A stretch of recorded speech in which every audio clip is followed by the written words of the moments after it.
e toɓɓere tataɓere nden inchallah en yewtay ma hiya sifatu lmurabbi al asasiya ko sifaji honɗum e honɗum babaje duwa jogade maɗum kala mi o payku ko honno hani siftorde kanko tigi taho so inna noon woni ay goɗɗo haray toɓɓere nayi ɓernden en yewtay kayfiyatu sila bayna alwalidi walwalad ko honno jokkodiral ngal relation on hani wonirde hakkunde mawɗo on e paykunkon mawɓe fayɓe ɓen ko honno ɓe hani wonirde tele fayɓe maɓɓe ɓen haray toɓɓere jooɓen nden en yewtay ma hiya huququl awladu tijaha al aba ko haqqeji honɗum e honɗum enen mawɓe ɓen duwaɗen jonnitude ɓe fayɓe meɗen tawata sa en jonnitiɓe ɗin ɗon haray en totti haqqeji ɗin ka aduna ɗo en totti kay ɗi ka lakara ɓe wawata kaloyde en hay e hunde yo Allah newnan en tottendi haray toɓɓere jeegaɓere nden si ɗum ɗon feƴƴi ma hiya asbabu inhirafu l awlad ko honɗi e honɗi woni sabu ko honɗi e honɗi wonata sabu ha paykunkunkum murta tawata sa éviti ɗin ɗon inchallahu paykunkum murtata ko honɗi e honɗi no wonta sabu ha paykunkum murta haray toɓɓere sakkitore nden hiɗen jogi ko wiyete kon annasiha laaɓidirango reedu haray musidɓe julɓe tedduɓe miɗo toro Allah subhanahu wa taala min wonɗo yewtude on yo Allah hawrindinan ko yaadi e deftere Allah nden e sunna nelaɗon sallllahu alayhi wa sallam nomi torortoma noon bi asma'ihi lhusna wa sifatihi l ula an yaj'alakum min alladina yastami'una alqawla fayattabi'una ahsana ulaika alladina hadahum llahu wa ulaika hum ulul albab ahibati fillah aɗo natande yewtere nden Allah subhanahu wa taala himo daali ka deftere makko ko wi lillahi ma fi lsamawati wal ard yahluqu ma yashau yahabu liman yashau inasa wa yahabu liman yashau zukur aw yuzawijuhum zukranan wa inasa wa yaj'alu man yashau aqima innahu alimun qadir woko Allah on wodani jeygol laamu kammuli ɗin e leyɗele ɗen himo taga kala ko faala no o faalira o kadi mo o faalanawo e no o faaliranamo e leer mo o faala o kadi wo yahabu liman yashau himo okka on mo yiɗi tun inasan ɓiɓɓe rewɓe tun Allah fuɗɗori rewɓe ɓen par ce que ko ɗum noon ɓurɗen añude yo Allah sanju jikkuji ɗin himo okka neɗɗo mo yiɗi har ko rewɓe pette okkatamo woniga wa yahabu liman yashau zukur himo okka kadi on mo yiɗi hara ko worɓe pette kadi o okkatamo aw yuzawijuhum zukranan wa inasa ma o jillidiranaɓe worɓe e rewɓe wa yaj'alu man yashau aqima himo waɗa kadi on mo yiɗi neɗɗo mo jiidotako wa huwa ɗo kanko Allah alimum kanko woni anduɗo ko hombo hani heɓugol rewɓe tun ko kanko woni anduɗo ko hombo ɓuri handude e worɓe tun ko kanko kadi ɓuri andude ko hombo ɓuri handude e worɓe e rewɓe ko kanko kadi ɓuri andude ko hombo mo waɗata har ko mo jiidotako wa huwa alimun qadirun o wawi ɗo no suratu shura aya 56 joni noon ɗen jonna ɗo mise seeɗa ɓe Allah on arsiki worɓe tun ɓe Allah on arsika rewɓe tun eɓe Allah on jillidirani worɓe e rewɓe eɓe Allah on okkari kadi ɓiɗɗo hay e gooto hara ko yimɓe tawata an e maɓɓe on wawata fotide on eɓɓodiraka moƴƴugol Allah waɗi ɓe o catégorie ɗo si Allah an kadi ƴettima on tawni ɓeɗo a taway ko yimɓe moƴƴi haray wata suno alladina rusiqu bil inasi faqat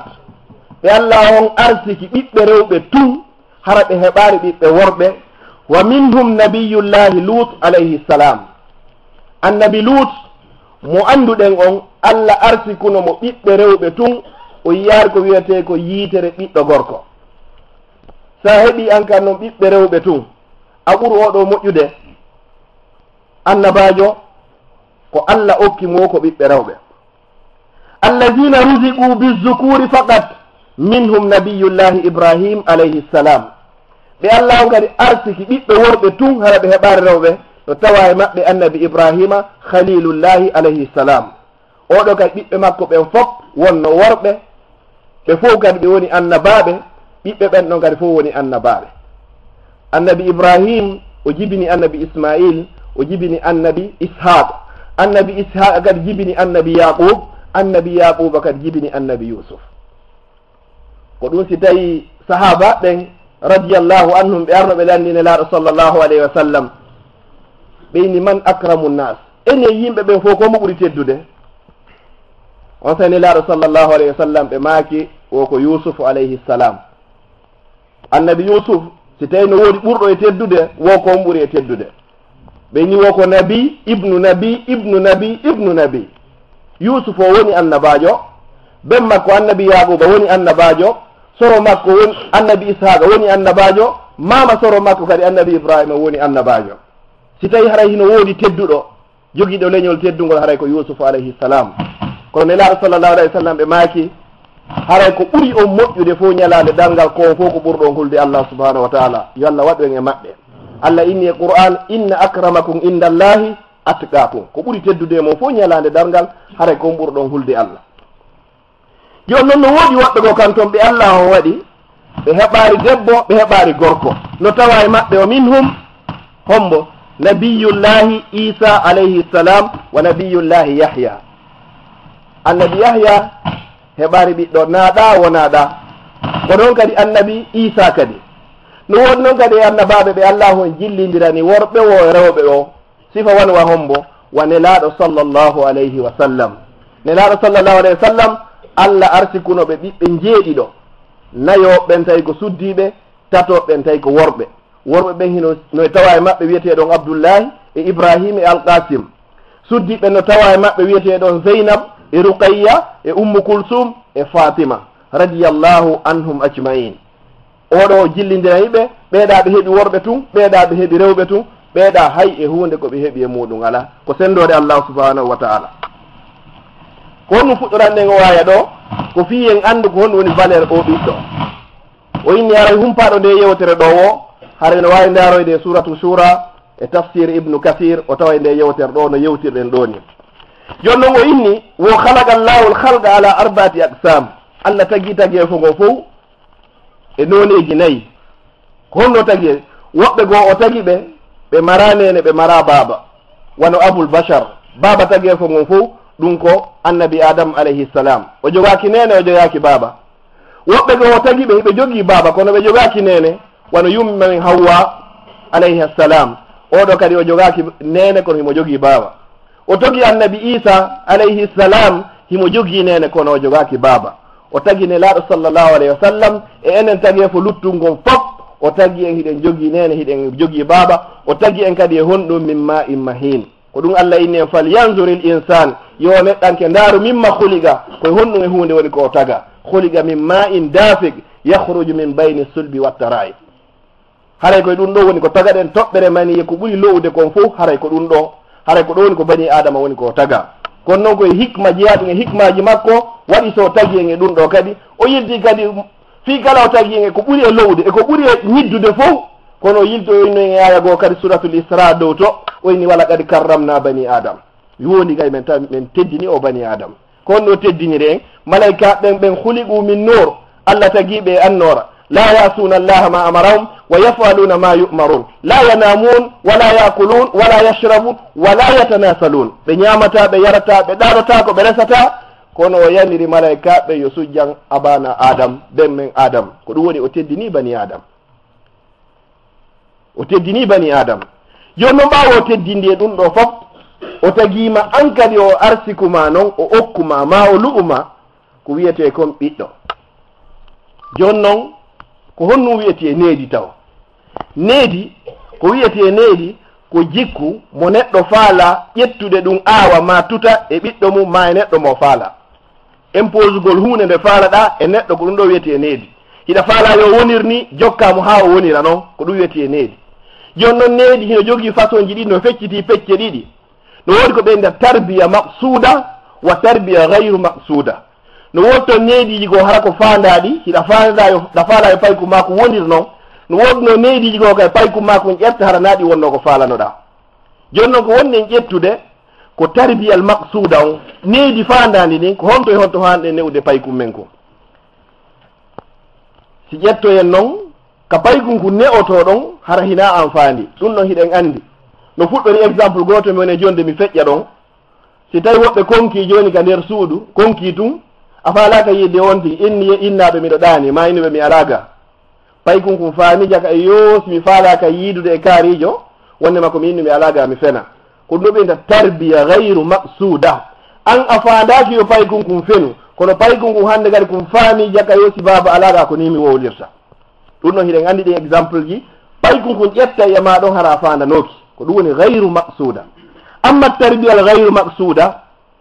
fa hiya tanqasimu ila 12 nuqat ɗum ɗo fecciti e pecce 12 ka be ƴette gotum feƴƴen heña ɗo tarbiya al imaniya needi araniri ndi goɗɗo hani newde ɓiɗɗo mum ko ne'ugol mo ka gomɗinal paykun kun gomɗina wondema kala ko heɓi kun ko immorde Allah subhanahu wa ta'ala si tawi bone sutanike kun nene makko wata kun dandude baba makko wata kun dandude ɗum wona ka hakkille paykun kun faama wondema pellet hadis mo nelaɗo sallallahu alayhi wa sallam ne'irno on Abdullah ibn Abbas ihfazillaha yahfazuk ihfazillaha tajidhu tujahak renoy Allah Allahu renete andu mofte ɗe fof si moɓodiri fiyo ɓe walle hunde nde Allahu windanama ɓe wawatama wallude si ɓe fof ɓe moɓodiri fiyo ɓe lorre e bone mo Allah hoddirano hewtete ɓe fof ɓe ronkay ko ɗo wiyete at-tarbiyatul imaniya ɗum ɗo wona ka ɓernde paykunkun kun faama nene dandatalan si mayde nden ari mi wawata dandude kadi baba ma nene si mayde nden ari ko ɗum Allah inni en e aya goo leyto yawma yafirru lmar'u min akhi wa ummihi wa abi wa sahibatihi wa bani sa etiki ha ɗum ɗo ara paykun ko heeɓi ko wiyete al imanu l kamilu fi qalbi iman o hara timmi tis hande kadi ka nder ɓernde makko ko ɗum ɗo woni on tigi hani adorde taw ko ɗum Allah ini fitratallahi allati fatara annasa alayha ko Allah on tagi kon dina ka Allah on aawi e bani adama kon haray ko mawɓe makko ɓe woni ko changeata ɗum no mais kullu mawludin yuladu alal fitra kala ɓiɗɗo nde mo heɓe ko heɓete haray ko hoore dina l'islam ko mawɓe makko ɓe non waylitatamo wattamo annasara ma ɓe wattamo alyahuda ma ɓe wattamo almajus kono nde mo heɓe kanko ko heɓete koye hoore dina laaɓuka ɗiɗaɓum ɗum at-tarbiyatul khuluqiyya ko ne'ugol mo kadi ka jikku ne'a jikku paykun kun sa yi paykun kun no waɗa goɗɗum hara fuɗɗorari piggal taw ɗum ɗo hana waɗede par ce que ko kun waɗani kun anda hino waɗe ñande gone laaɗo sallllahu alayhi wa sallam hiɓe ñamide e paykun kun hino nokka yeeso to nokkira sera to ne laaɗo tappari paykun kun ɓe bantaki paykun kun ɓe wikkaki paykun kun on se ne laaɗo sallah sallam maki ya hulam ko hayyo paykun ko hayyo suka sammillah wa kul bi yaminik wa kul mimma yalik si a ñaama wi'u bisimillah ñaamira jungo ma ñaamo ngon ñaama kadi ko woni yeeso ma kon ndaareno ɓe ne'iri paykun kun ɓe wikkakimo ɓe sonkari ɓe ñaaɗari ɓe piyari ko ɗum ɗo wiyete at-tarbiyatul khuluqiyya needi ndin ka jikku mais sa hulɓini kun ɗon nde wotere o hulide few piya kun ɗon hara o anda ko fi hon ko honnum o bonni ha si taw o tappa mais sa woodiranimo doy tun o faamay kun ɗo wondi ɗiɗaɓiri ni tata ɓum ɗum at-tarbiyatul jismiyya ko ne'ugol paykun kun kadi ka ɓandu ne'a paykun kun ka ɓandu hara paykun kun wonari lo'u kun paykun kun wonari foofu kun paykun kun wonari kanko ko woni o feƴƴa e makko ne laaɗo sallallahu alayhi wa sallam no maaki almuminu lqawi hayrun wa ahabbu ila llahi min almumini daif fi kulli lhayr wo julɗo yeɗɗuɗo jogiiɗo doole kon ɓura yiɗede ka Allah subhanahu wa ta'ala ɓuri neɗɗo julɗo kono hara ko lowɗo foofuɗo na ko woni yo paykun ko wiitu min mi acci ka Allah la paykun ne irtake no paykun kun dowa wonde hara ko yeɗɗu kun ila sallallahu alayhi wa sallam no maaki wo ekkite fayɓe mon ɓen waɗɗagol dogingol pucci e fampagol kadi yenno ko honɗum fewndi toonɗo ko honɗum remplacirte ɗum ɗo paykun kun hara hiko yeɗɗi kala ko yowodiri kon eko fewndi kon actualité ji ɗin hara hina ko harmi kon paykun kun hino hani famude kankon kadi ko waɗa ɗum ko hakkille majje ɓanndu ndun ndu wona yeɗɗundu waɗgol sport ɗum hino dagi kono hara ɗon nayo jokku ɗum ɗon kadi ha hara ɗum ɗon kadi ittamo kadi e lawol Allah ngol mais on hino hani eltugol ɓanndu ndu hara hiɓe inni wo al aqlu salim wo hakkil selluki fil jismi salim koye ɓanndu sellundu kadi wata wonde goɗɗo ko jogii hakkil wo ko jogii hakkil si ɓanndu ndun sella wawata yaltitude si ɓanndu ndun kan no selli be hakkil kin kay wona selluki si hakkil kin selli ɓanndu ndun selli paykun ko wawa yarde yeeso haye ndaya ɓum ɗum at-tarbiyatu al aqliya ne'ugol paykun kun kadi ka hakkil no woodi no paykun ne'irte haraka ka hakkil sa ne'i paykum makum hara ko hakkille ɗen newɗa e faamu on enen ɗo fof eɗen andi wara yoni ne'i ɓen ka fulawaji si ɓe ɓantigani ɓe daaridiri tun e baaba en maɓɓe ma yumma maɓɓe ɓe faama e sam ɓe janngata gite maɓɓe andugol ko honɗum baaba faani ma ko honɗum nene faala hara haysi goɗɗo no jooɗi ɗon o wawata faamude ko ɗum a tarbiyatul aqliya ko honɗum noon ko ne'irte on aqliya ko ne'irgol mo bi kitabillahi wa sunnati rasulillahi sallllahu alayhi wa sallam to tawa ɗon gay ka neeriji a tarbiyatul ijtimaiya ne'ugol paykon kon kadi fi affaire jokkereji en nan ka social paykon no hana wotinede ɗum ko honno yarete jokkere en nan ko honno fatunde hiwrodirte ko honno inde boɓo feñinirte ko honno dewgal humirte ɗum ko yowodiri affaire social si yimɓe haaɓi ko honno moƴƴintinirte hakkudeji maɓɓe hara ko bil hikma wal maw'izati l hasana ɗum ɗo fof ka tarbiyaji woni ko jeeya no tawa kadi e ka tarbiyaji a tarbiyatul jinsiya no gasano woɓɓe ngalɗa joni newgol paykon kon kadi foti ko jiwo foti ko gorko ene o ko honno o wawata wondirde e suddiɗo fi honɗum si a teddi sa hollimo ko honno o anday ko so ɗaɗɗitanoye hoore makko ha o yiya e si tawi joni o waɗiri no yiɗi no hanira ma no haniraka e si tawi a ne'aymo ɗo tawa e muɗum joni jannugol paykon si hewti ha ko andiɗo joni ko helli faama inugol awa de si tawi gorko hewti ka o yettoto e sonnajo makko haray ko yo janngo o ina bismillahi allahumma jannibna cheytan wa jannibi cheytan ma razaqtana a janni paykon kon ɗum ɗo ko honto tawi an e sonnajo ma paykon kon andi a jaka oɗo de tigi tigi no harmanimo waɗugol jeeno sina kanko e sonnajo makko haray paykoy ko ɓuuri hewde kon hiɓe andi ɗi piiji haray ɓuuri ne joni noon ko ya tindin kon ko honno hana gerdede tigi fi wata o waɗa hara ko lundi Allah lundi nelaɗo sallllahu alayhi wa sallam no tawa to gat a tarbiyatu bil qudwa ne'irgol paykoykoy kadi hara ko ñentingol hara so yi goɗɗum hiɗa waɗa himo hani wadde kala ko annduɗa waɗatake hara waɗari yeeso paykon kon par ce que paykon kon ko ñentinayma foti ayni yokon waɗu foti aynari yokon waɗu Allah noon no inni qur'an laqad kana lakum fi rasulillahi uswatun hasana liman kana yarju llaha wal yawma al akhir laatani ko on ene laaɗo Allah sallllahu alayhi wa sallam ñentinal moƴƴal ñentinal laɓangal wonande kala on laatiɗo himo gomɗini Allah gomɗini ñalande sakkitinde haray ko oɗo hana ñentinede to tawa to kadi e nediji ɗi a tarbiyatu bil aada ne'irgol paykon kon aadaji ɗin ko wiyete kon fina tawa kon kala ta fina tawa tawata lundaki deftere Allah nde e sunna nelaɗo on sallllahu alayhi wa sallam yeetoɗa paykon kon ko ni hana girdede ɗum kay ko neydiji gono har nayi ko yiw ɗum hino waɗe hara kon anda ko fi hon ɗum wona waɗanede yeetoɗama ko fi ɗum ɗo e ɗum ɗo ɗum ɗo wona waɗanede ko fi ɗum ɗo e ɗum ɗo wona waɗanede wala joni si juldeje men ɗen hewti ko juldeje ɗiɗi woni ko jogui ɗen ɗum ko julde suumaye e julde donki woodi jannguɓe ko wattuɓe ɗon juldere wootere ɗum ko julde ɗum ko yawmul juma haray ɗe juldeje ɗo woni ko anduɗe amma luttuɗen fof haray hina julɗe meɗen wonande eɗen julɓe ɓen si tawi ko a gollitiraɗo diina kan haray ko ko lutti fof kontota ko hiɗen andi ñande ɓey koye jogui vacance ka l'école ji congé hoy saabu o feeto ɗo ɗum ɗo fof haray hina iidije meɗen iidi men ɗen ko idel fitre wa idel adha ko wattoto ɗon haray ko yawmul jumua ɗo tawa kadi neɗi a tarbiyatu bil maw'isa ne'irgol kadi paykon kon hara ko waajagol paykon kon bil maw'isati l hasana hara kadi ko waajuji labaɗi kadi ɓurɗi e moƴƴude kadi e waajuji ɗin kadi haray noon ka ne'irgol paykon kon ɗo waaju hiɗen dartoɗo seeɗa nelaɗo sallllahu alayhi wa sallam e maaki min ahammi l wasaili al mu'assira fi takwini l walad imaniyan wa khuluqiyan wa nafsiyan wa ijtimaiyan hiya tarbiyatu bil maw'izati l hasana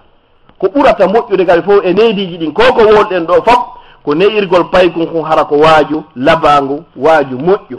joni noon ƴetten ɗo toɓɓere ɗiɗaɓere nden ko honno cheikhu lukman o mawɗo mo anduno ɗen hino yeddonirano janguɓe no yeehi pecce ɗiɗi woɓɓe no inni kana nabiya o wari ko annabajo woɓɓe inni oye tigi tigi on woni tun cheikhujo cerrojo molnaɗo jooma gandal kono o wonano annabajo haray ko ɗon ɓuuri e jiccude wondema cheikhu lukman o wonano annabajo so ndaroy ka inɗe annabaɓe woni ɗon fof on tawoyta ɗon cheikhu lukman woɓɓe noon hiɓe inni wondema ɓay tun Allah no inni minhum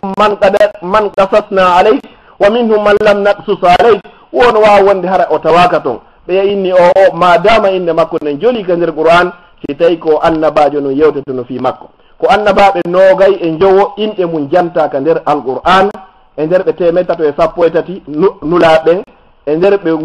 guluje 100 annabaɓen fo kono cheikhu lukman o tawaka e nogay ɓe jowɓe haray ko on dalil ɗon holli wondema o wonano annabajo o mawɗo ɗo noon ɓay hewti kaw fatuto himo wasi o paykum makko kum tawi ko woni wasiyade paykum kun naamiɗo mari ɗi mbuuɗi ɗo tawi ko woni wasiyade paykum kun naamiɗo ñawli ɗum ɗo ma ɗum ne wadno o bakkatu ɗo o ɓeyni ɓay yeehi ha hewti tawi no lutti seeɗa ɗo yo faato andugol so tawi paykum kun heeɓi ko wiyete neeji iman on ka nder ɓerde o inni tigi tigi yo paykum kun yaw hirsanamo dammol o adda teral ɓurgal ngal bonde e dammol kol huyre ɓurde nden bonude e dammol kol fof o ƴetta nden ɗon o adda paykum ko yehi hirsi dammol kol ha gayni ƴetti ɓernde nden addi joni bammo mawɗo on jaɓi fanki buɗe wowlari hay hunde riwayaji go ɓeyni hitande o ɓeyni lebbi 6 mawɗo on nuloye kum paykum kadi yoku yaw kum hirsanoyamo dammol kun adda huyre ma teral ɓurgal ngal moƴƴude e dammol kol paykum ko yehi hirsi ha gayni addi kadi ɓernde nden on say mawɗo on jetti paykum ko joɗɗini wayni mi famare ɗum ɗo baaba ko feƴƴuno min ni ya addoy ko ɓuri bonde kon addi ɓernde nden min ni ɗo kay ya addi ko ɓuri e moƴƴude kon addi ɓernde nden ko hunɗo ɗum ɗo woniri o wayni baaba sa nani neɗɗanke sa nani bani adama ko ɓernde nden si ɓernde bani adama moƴƴi haray o moƴƴi si ɓernde nden boni haray o boni sikki ɗo hari iman on naati ka nder ɓernde ka ɗo hari mawɗo on ɓernde makko walti o andi pellet kumpay kun ɗo tigi tigi o heeɓi ko acca ɓaawo makko o heeɓi ko du'anom o naatoriɗo mawɗo on naatori kanila sallah sallam maaki ɗon si bani adama maayi haray golle makko ɗen fof darike sina piiji tati ida mata ibnu adam in qata amaluhu illa min salas sadaqatun jariya aw ilmun yuntafaw bihi aw waladun salihun yad'u lah si goɗɗo maayi haray fof darike sina sadaka ilayɗo ma gandal ngal jannuɗa ha ngal no naftorede ɓawma maɗa ne'i paykum ma neydi l'islam kunnotoranadema ɓaw maɗa yo Allah newnan en ɗi tati noon on say mawɗo on andi tawi tigi tigi on ɗo on regili oɗo ko mawɗo seeɗa ko honno wasiroye paykoye makkum kon e gara joni e wasiye o mawɗo goto kadi anduɗo Allah andi nelaɗo Allah sallallahu alayhi wa sallam wurɗo e nder diina l'islam o wuuri ha heeɓi duuɓi 50 riwayaji go ɓeyni duuɓi 60 mawɗo hewti ka maya ɓeygure nden fof huɓitimo tawi paykum makko kun hino fesa ko paykum gotu ngoru ngo jogino kun hino fesa mawɗo on ɓanti sookeho mum inni fanku baba ma wuuri duuɓi 50 riwayaji go ɓeyni duuɓi 60 takbiratul ihram habbirago harminago ngon fuutaki mawɗo on ka juulirde waktu subaka na de fana na alansara na futoro ko waktu subaka fuutaki mo duuɓi 50 goɗɗo woopari ɗum ɗo ɓe inni wosi goɗɗo no andino moƴƴere ko perdayno kon so woopi takbira o na de sa woopi julde jamane ka subaka ko sa woopi ara tawayma wi allahu akbar siɗa anduno baraji ko perɗa ɗon kon a fesay gurdam ma fu hara fankade par ce que wataɗi hettude si tawi no goɗɗo wona e lewru hitande duuɓi 10 ma ilawti pi Europe ha nde aro ɓaari julde subaka ka juulirde oɗo ko honno wiyoyta Allah oɗo no ko honno innata pay ko muyo ko yo juuloy ɗoɗi pay koye men ɗo boy koye anda subaka no juule few par ce que ɓe makko juuloyta subaka si tawi noon hara joni réveil on findinte fi yewgol golle réveil on findinte fi yo paykoy ko yahu ka l'école kono réveil o watama findinde fiya yaw tottoya subaka on ka juulirde hay jeune ɗo ka subaka yeehi ha hewti 7 heures no woodi woɓɓe meɗen siɓe wawi wonde illa ɓe tippe Europe ɓe heɓari subaka ka juulirde yo Allah yaafo en cheikh Lukman ɓay o hewti noon kaw faato himo wasiyade ɓiɗɗo makko on o wi wa is qala Lukman libnihi wa huwa ya'izu andi tetuma nde cheikh Lukman wiyanno ɓiɗɗo makko on tawi himo waajademo o wi yaabo nayi ko hayyo ɓinguel a ko ni goɗɗo noddirta ɓiɗɗo mum ari ɗo baaba ɗum no wela pay ko moƴƴa na hara naynugol tum feƴƴi ɗo par ce que ka ngol kolngol wowla ɗo wo haray ko andi hina jam woni toon kono sa ɗon ari ɗo baaba ɗon haray mo andi vraiment tigi tigi o si mbuuɗi heɓaki o ko konngol moƴƴo si tawi kadi ko paykungo ko honno ko noddirta baba ko ya abadi baba en baba jono andi ɗon ko moƴƴi toon ko ni annabi Ibrahim ɓay kanko e baba e makko ɓe ukkodiri madama fi kala ben makko ko kefero ko kongudi ko ini ya abati wono yo baba en lima ta abudu ko fi hon do rewanta o sheytan hidi yeyɗon ɗi ardodiri hayne ya abati seede sa ɗiggani mawɓe ma Allah kadi okkoroyte ɓiɓɓe ɓe hino ɗigganama ɓeɗo ɗoftoma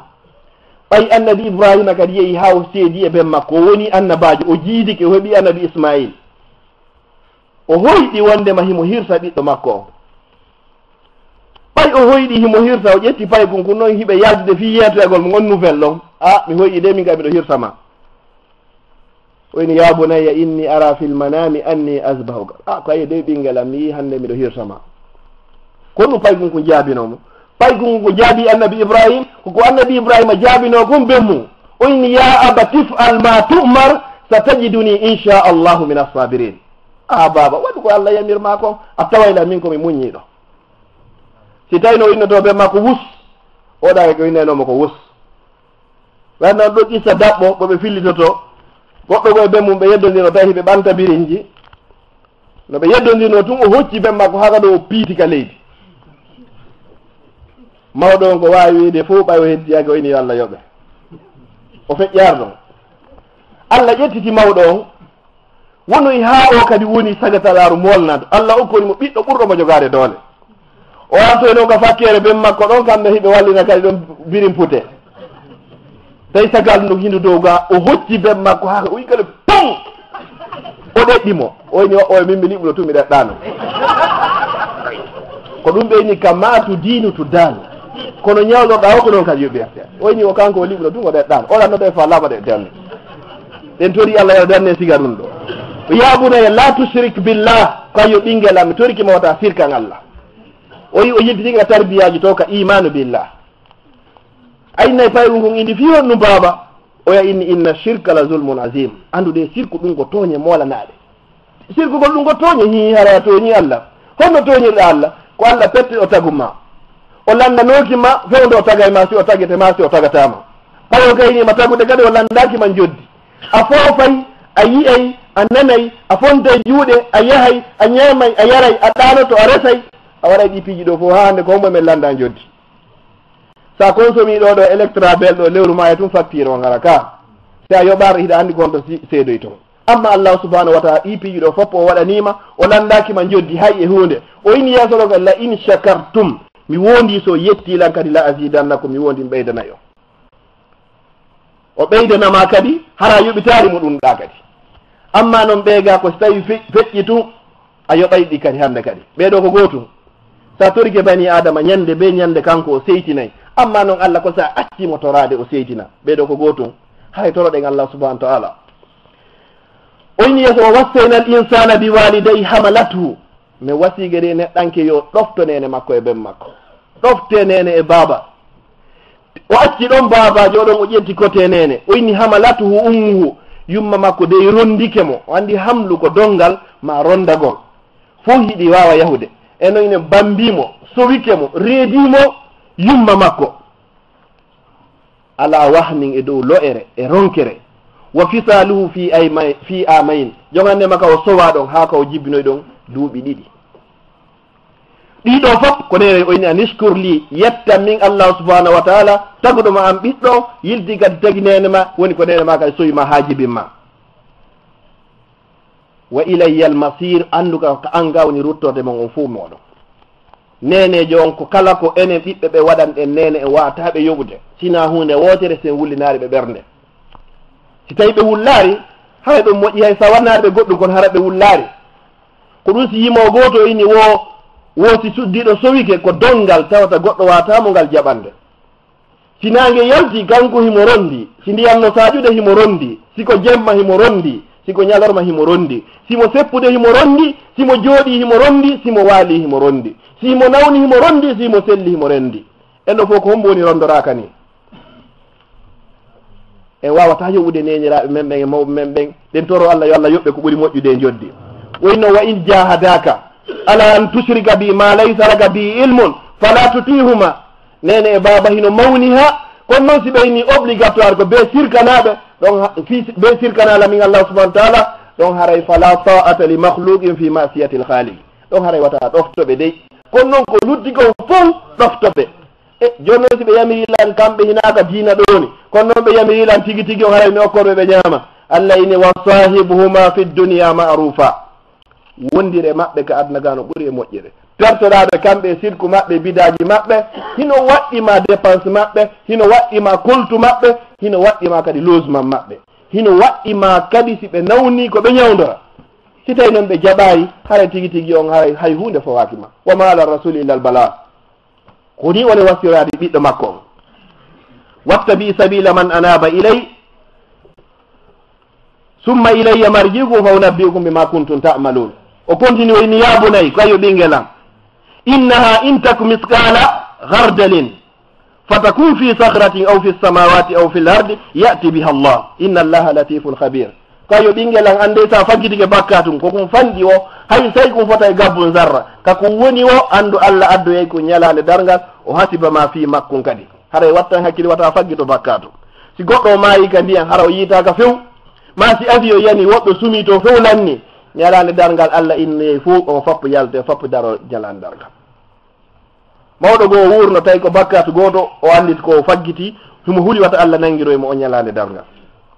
mawɗo hakke ko huuli on fi on bakkatu no ɓe addir noon ka qissa ko qissa noon hina hadis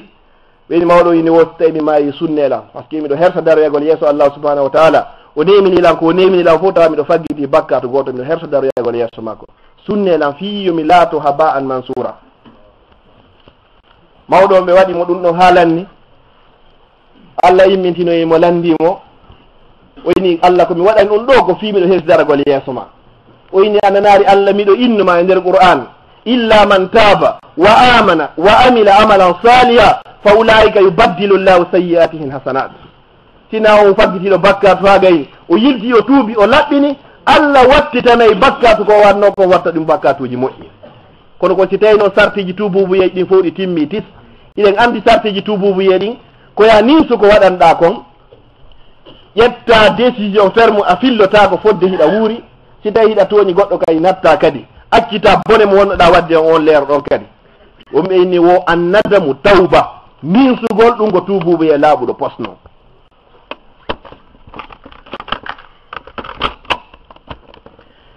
oɗo kun ɗo wasino ɓiɗɗo makko on oyni yaabu nayyi han joni cheikh lukman oyni aqimi salah ñiɓo e julde juulu so nanni ko sennidiri en enen ɗo wona julɓen ko julde nden nelanno maki assalatu imadu din wo julde nde woni tugalal principal wa ngal wonande dina fa man aqamaha faqad aqama din ko ɗum ɗo wasiyete nelaɗo sallllahu alayhi wa sallam wasiye maɓɓe sakkitiɗo moɓe sakkiti wasiyade on koɓe maki assala wa ma malakat aymanu julde nden julde nden e ɓen ɓe jeeruɗo ñaame mo suddiɓe ɓen fi kala ɗi fof e yeebino ɗi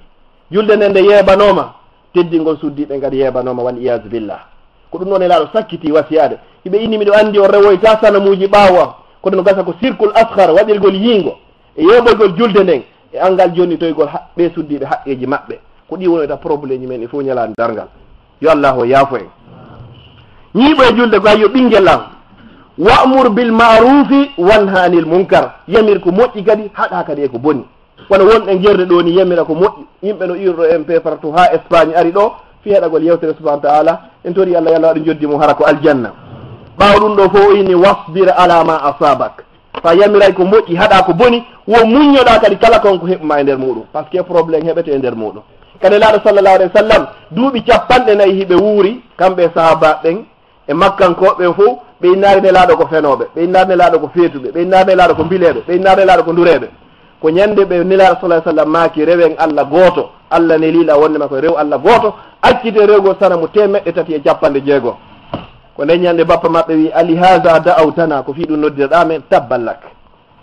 par ce que hande kay gonga e fenade on seedi ja al haq wa zahaqa al batil ɓe yaari nano nelaɗo sallah sallam yaari ñaam ko be on tigi añe ko be o wikke piiji ɗin fof ala ko ɓe wolarde laaɗo sallllahu alayhi wa sallam an kadi sa inni a yamiray ko moƴƴi haɗa ko boni fuɗɗori ɓiɗɗo ma o heɓay sattede muɗum kono ko wasbir ala ma asabak muñño kala ko heɓuma e nder ɗum ɗon kadi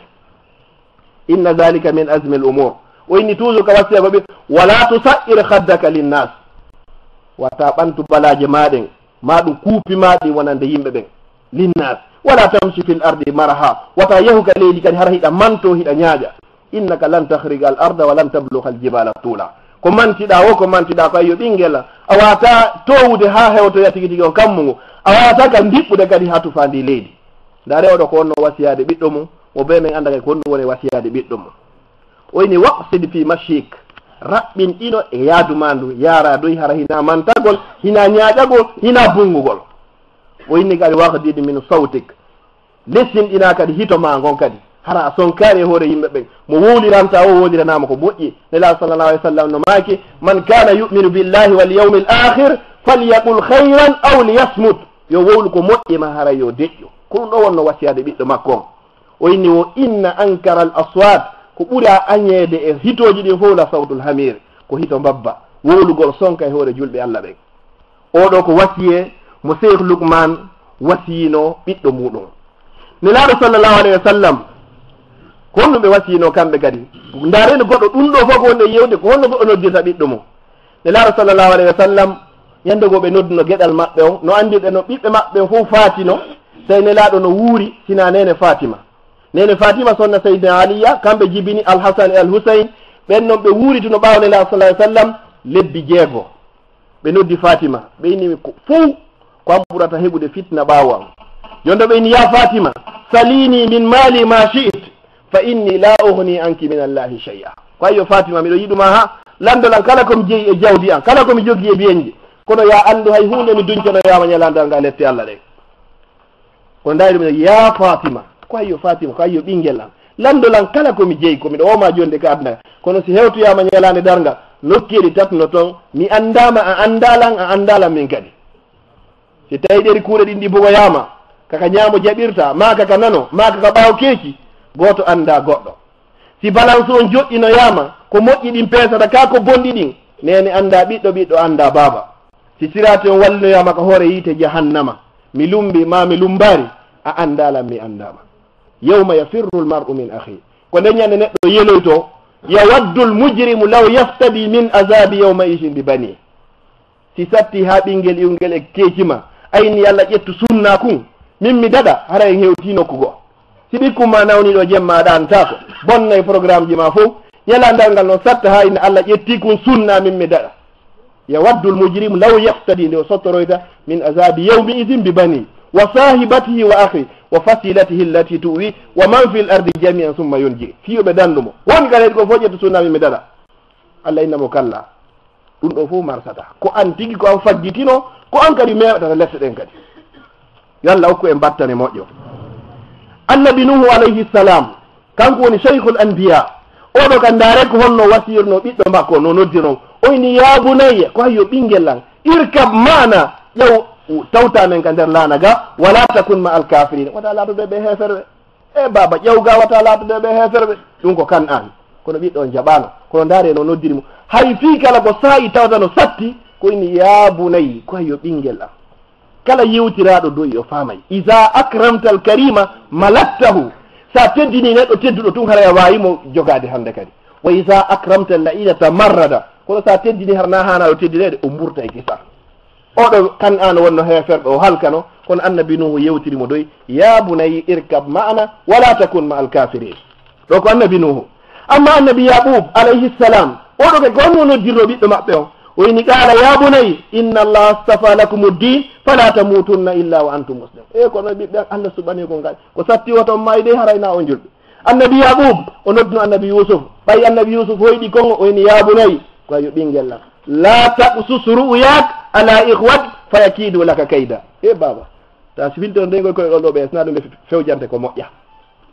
ɗum ɗo fof koyen andu ko honno joguitorten koye ɓikkoy ko honno noddirten ɓe ko honno ɓannitirten ɓe meɗen hara nda doole annabi ibrahima e annabi yaqub ɓen noon kadi ɓe noddiɓe ɗiɗo noon wala tamutunna illa wa antum muslimun wuuri no wuuriɗa o kono ta eto ndeɗa maayo hara hina a julɗo ɓeɗo ko ni noddirayno ɓiɓɓe ɓen ko ni ɓe dankornoɓe enen kadi ndaren ko honno wonɗen dankorade ɓe ɓiɓɓe meɗen ɗen toro allah subhanahu wa taala hara enen kadi ko ni wonɗen ɓe e dankorde sen feƴƴiɗon aren a tarbiyatu bil mulahaza neƴirgol paykoygoy kadi hara ko par remarque ko wonɗa yiide himo waɗa kon kadi niƴiramo waɗowa noon kadi wattanamo ellaji ko woni e muɗum ko hara hina sunkugol hina piigol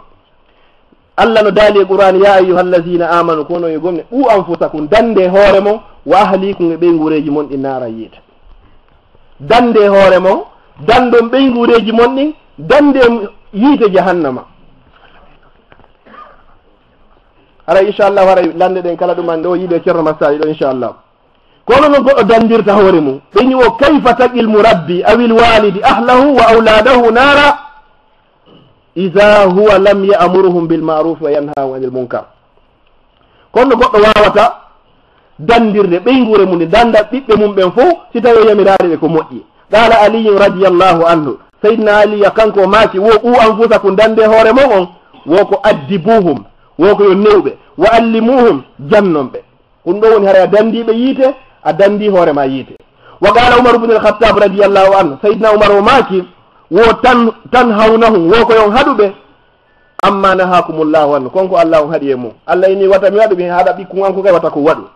wa ta'murunahum bima amarakum bihillah yamironɓe kadi konko allah on yamiri o yon waɗu wo haray ɗo kadi a dandiɓe yiite fa yakunu bi dhalika wiqayatuhum min nari jahannam allah inni yen waɗu ɓe waɗi allah inni yen accu enen kadi yamiriɓe yoɓe accu ɗo haray wo en dandiɓe yiite jahannama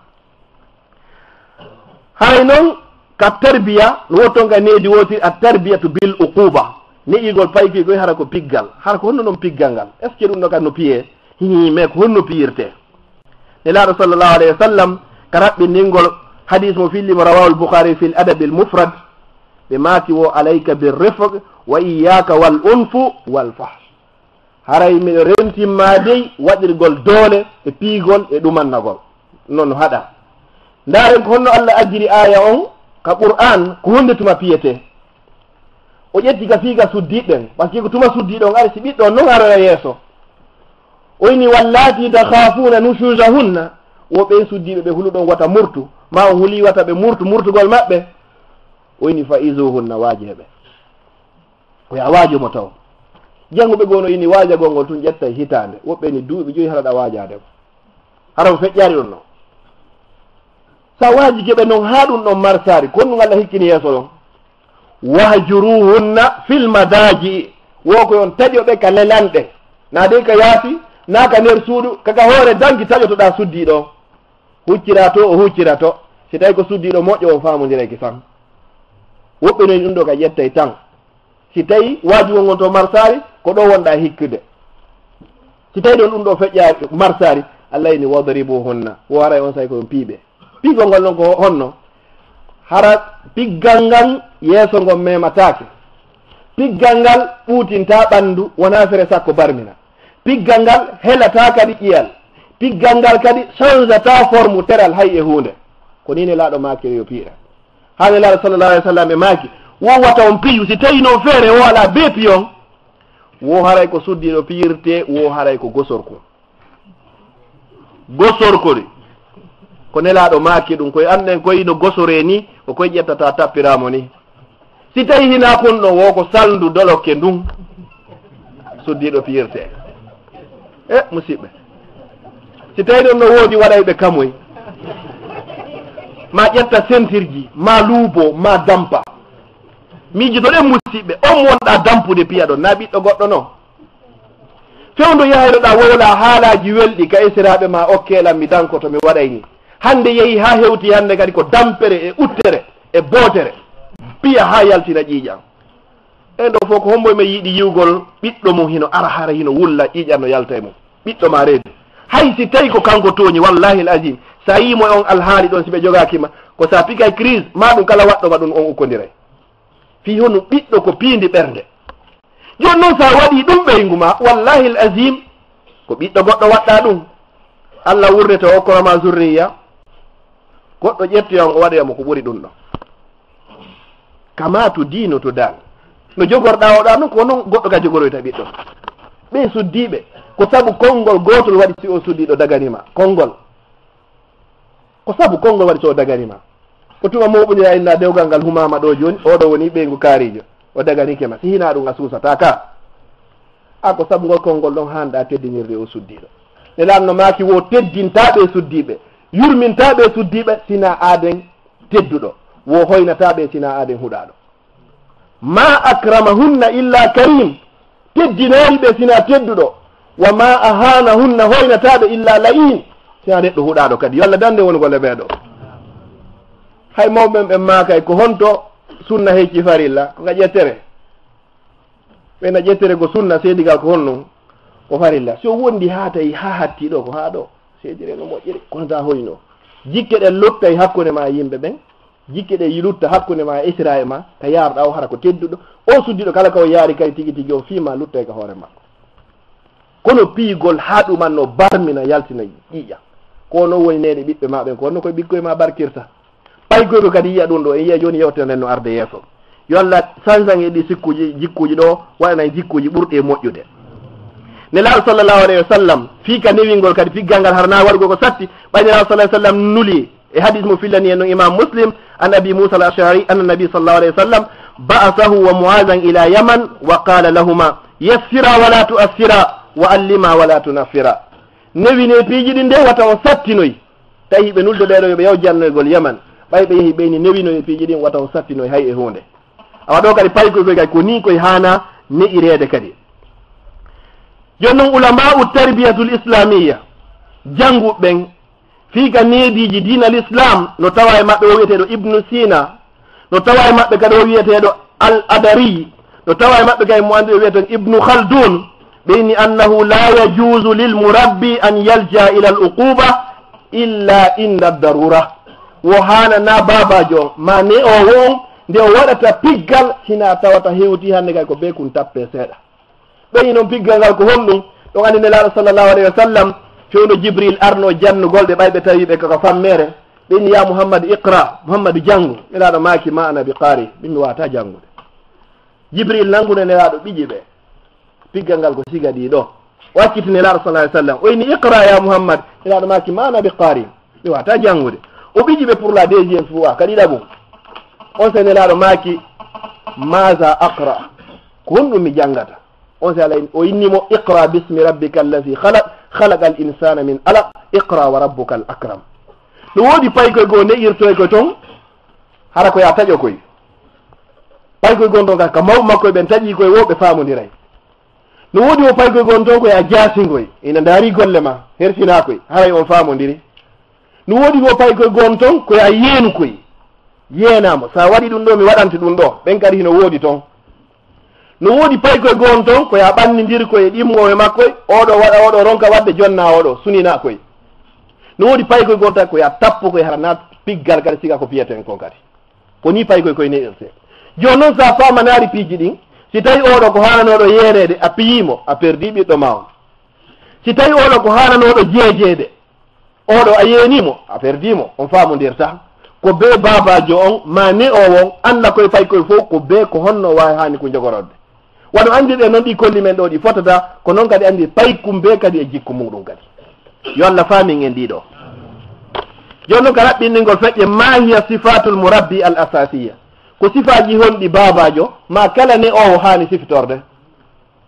min miɗo jogi paykoy ma ɗum min komi ne owo komi jannowo ko sifaji honɗum e honɗum mi hani jogade taw si min na noon min kamine e goɗɗo as-sifatu al murabbi al asasiya ɓeyni awalan al ikhlasu lillahi azza wa jal ko laɓɓingol golle ɗen taw komi woni ne'irde koye paykoy hina fi ngaygu hina fi ay hunde ko fi Allah mi woni ɓe ne'irde no woodi woɓɓe wurtayɓe payko yiya payku no waɗa ɗo ella hara ko paykunku waɗi kon ko ella kono hara hiɓe monanino paykunku ma hiɓe monanino ben paykunku ɓe luuɓoku moƴƴa noon ittugol mone si goɗɗo ay ɗon joni ƴe ko honɗum waɗi ndaare ko waɗi kon hara ko waɗi kon mo hana ɗumannede kono ɓeya feƴƴintina hande kadi a laɓɓinaari golle ɗen wo alal murabbi an yuharrira niyatahu wa yuhlisa lillahi fi kulli amalin tarbawiyin yaqumu bihi sawa'an akana hadha al amal amran aw nahyan aw nushan foti a yamira e mo woni foti a haɗa e mo woni foti a laaɓana e mo woni reedu hara ko waɗirɗa ɗa laɓɓini ɓernde ma nden sabu ne laaɗo sallllahu alayhi wa sallam hiɓe maaki innamal a'malu binniyat anniyeji ɗin fof golleji ɗin fof ko saabu anniye on sa fiɗi ɓernde ma nden a laɓɓininde vraiment miɗo ne'irde koye pay koye fiyoɓe faamu l'islam fiyoɓe dan yo Allah danna yo haa ɓe murta allah on wallete hoore muɗum allah kadi ko inni e qur'an wa ma umiru illa liyabudu llaha mukhlisina lahu ddin hako ɓe laɓɓinanno piiji ɗin fof ɗi wona laaɓa kon ɗo woni sifa arano on e sifaji neɗɗo mawɗo mawɗo paykun ma kala ne o paykoy. Sifa ɗiɗaɓo attaqwa ko kulol Allah, ko ya hulu Allah e koye paykoy, koye Allah hon luɓuma par ce que woni ko yaabu himo okka. Si woni annabaɓe okkaka an a okkama, worɓe e rewɓe ma ɗum ɗa tun, andu Allah hon o luɓe koyɗo. Joni noon ko ya hulu Allah e koye paykoy ɗo. oyni ɗo min amyazi ma yajibu an yattasifa bihi lmurabbi sifatu taqwa, ko ɓuri moƴƴude kon fof ne'owo ko hani siftorde ko kulol Allah subhanahu wa ta'ala. hula o wiyeteɗo Umar ibn Abdul Aziz ko kanko ɓeyni khamisul khulafa'u rashidin, kanko woni wo jowoɓe e lontiɓe ɓen, tellement ko neɗɗo wonno nulɗuɗo. O laamino duuɓi ɗiɗi e feccere, tawi hakke ko nunɗi fewno laamateri makko ndin, bonoji ɗin e damme ɗi fof watte kula goto, hay hun goto memata kuma. Umar ibn Abdul Aziz o naadi baytul mali on heewi ha tawi ala jonneteɗo, o ine wa ndaare kala maccuɗo jiyaɗo fof rinɗinon fop, macca fop rinɗinata hay goto lutta, tawi jawdi ndi hay ndi feccaki. o ine wa kala ndaare kala ñawliɗo ha ñamande ko jaginde yoɓanommo fop yoɓana, tawi hay goto ñawlaki, jawdi ndi no lutti. o ini ndaare kala suka faalaɗo jombugol tawata o mara ko jombira, jonnommo ka baytul mal, ko on adi fuɗɗade waɗugol social, tawi sikko portoɓen ko Umar ibn Abdul Aziz. woɓɓe ini ko soro makko Umar ibn al-Khattab, ɓe jommani fop kadi, tawi piiji ɗin fop timmi hande kadi. o Umar ɗo oɗo joni noon ɓeydi ko ɓuri e moƴƴude kono sifaji ɗin fof ko yo siforo kulol Allah subhanahu wa ta'ala. an neɗɗo newo o ko ni o ne'irno ɗon andi qissa on ɓay pay koye makko koye ari tigi tigi o landike mo coñci julde, tawi o mara ko jonnaɓe fi kala kanko woni amiral muminina o, tawi ala ko jonnaɓe ala ka o itta baytul malol no heewi kono o suusa ƴettude toon. gollowo makko wini joni Umar ko wonde wadde komi ñawletoni ka baytul mal has lewru ma ya yoɓama yoɓita. o inni wo sahilatika ummuka, an ka nene ma perdima, ene a ƴawi dow ga yiidoyɗa e Allah, wonnema Allah o waccela mi wuura ha fendi mois sa komi ñawlo mi han yoɓita. o inni wala memude ɓayimo ne'irno jiwoy makko koye bi tarbiyatul imaniya, o ƴetti jiwoy koye o ɓanni e makko ha o gayni, o yimi gimol, o inni ya banat kono yo jiwoyay ishabna laysa al idu liman labisa al jadid walakinna al ida liman khafa yawmul wa'id. laata ko wiyete iidi wonande on ɓorniɗo coñci kesi, ko wiyete iidi ko on hulɗo ñalande daryago ñalande darga. jeeygo yimo golgimol ɗon ɓe yalti ɓe yaahi, hara enen kadi en jogui sika ɓe ɓiɓɓe ɗo, si tawi ala yo Allah on okkoren. o wi ɗo ɗalal ulama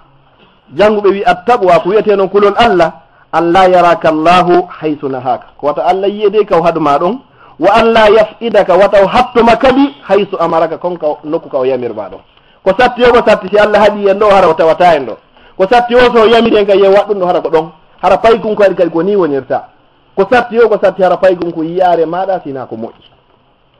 wa rawa Tabrani an Nu'man ibn Bashir anna Rasulullahi sallallahu alayhi wa sallam qala, woni yaɗo maki wo ittaqullah wo hule Allah,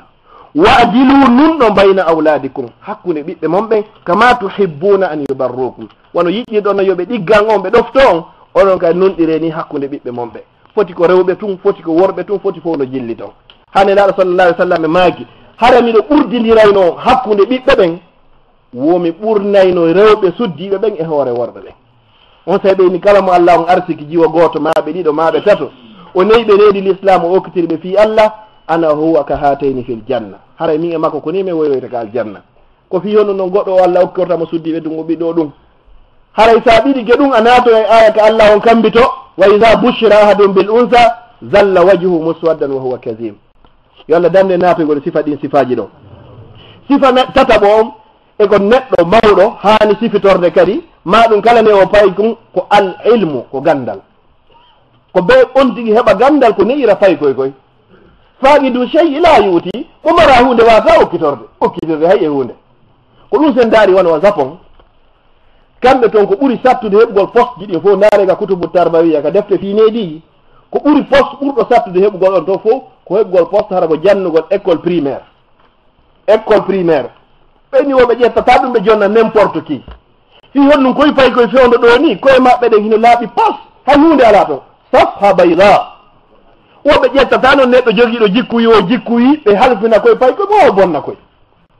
par ce que ko lowa ɗo wo ko lowa ɗon itti ɗum womayde nde ndaare noon enen ka meɗen ala ko yawa ka meɗen ɓuuri jannowo école primaire tawata noon paykun kun sikum moƴƴay ko ɗon sikum bonay ko ɗon si goɗɗo yehi ha yewti université hana ka hande ka woni magé woni conscient amma ka école primaire ɗa hay hunde o anda sa ini joni ñamowo goseno dagi o ina hino dagi ko ɗum karama koye wiila surtout mo ɓe rayno hooli karama komo joni noon on ɗo noon ene ƴette neɗɗo wo neɗɗo hara ko on halfinten pay koye mum koye si yawano ha hewti a collège ma hewti a lycée ma ka université hara bonino fondation on boni en ɗo fof hiɗen andi suudu ayna etoɗe nde has fondation o moƴƴa ka ɓakki si ɗo sibasement o moƴƴari tun konto daroto dow a yahay ha ka hewtoyɗa o étage fof memita e leydi hande kadi ene kay ko ɗon faljuɗe dare portoɓe ɗo kadi ɓe ayninta pay koye koye ka ley hara ko neɗɗo jogiiɓe expérience moƴƴa en noon e ƴetta o neɗɗo mo anda hay hunde e jannan e fay men halfinenɓe ɗo ko honno koye pay koye famirta goɗɗum o mara hay hunde ko jonna ɓe ko honno ko jonnata ɓe mo ɗaɗɗi hunde kande ala o sikka yo kata anda ala ɗo faqidu chey la yuti no fof il faut gandal ngal allah no ini e qouran hal yastawi allazina yalamuna wallazina la yalamun ene ɓen anduɓe ɓe anda ɓen hino fota la yastawun ɓen fotata few joni no tawi ɓe fotata en ƴettimo andani joni ko honno wonne iranta en ilah sa sallam maki man haraja fi talabi l ilmi fa huwa fi sabilillahi hatta yabi kala yaltuɗo fiiɗa ɓoygo gandal hara ko jeeyadi wonda ha tuba nde artuɗa joni noon ko ɓeeɗo yoɓɓe gandal ɓen jogiiɓe gandal famɗe ko ɓe hana jonnede ɓiɓɓe fiyoɓe ne angen sifanaya ɓo ko babajo hani siftorde kadi ma kala ne o ko wiyete kon alhilmu muñal muñal neɗɗo so woni ne o joni jooma ɓey guura ɓe o muño mawɓen ɓe yo allah yoɓɓe ko ɓuuri moƴƴude e joddi nanay ɓe maaka tigi tigi on guerto ɓe ngal diwata yiite hay so tawi galngal tun ngal wawno diwde nu kono si ngal diwi ko acci foy ko hara ngal mutaki ne o payku jawma ɓeygure fof be o wiyete kon o heɓa alhilmu muñal allah no inni ka qur'an wal kasimina alghayza wal afina ani nnas wallahu yuhibbu almuhsinin ɓen moɗay ɓe tikke yafotoɓe yimɓe ɓen allah no yiɗi ɓe muñimɓe moƴƴinayɓe golleji kono so tawi an a woni dundarankejo si tawi paykoy koye nani koso koso siko otowal baba gaari siko hetto teppe maɗen baba hewti mo be woni e paquet hummo an ko honɓe fijidata hara hande kadi goɗɗo fijidare e ɓeygu mum fijidare e fayɓe mum ko hombo mari ko fijidata a heeɓi ɓeygu a heeɓi paykoy koye sunotako si a ala ɗo sago maɓɓe koye a voyage tun ko wallahi l asim no woodi paykoy yaltoɓe allah yo baba maayi ko wallahi no woodi tellement son jawn ɗuuɗi ka nder suudu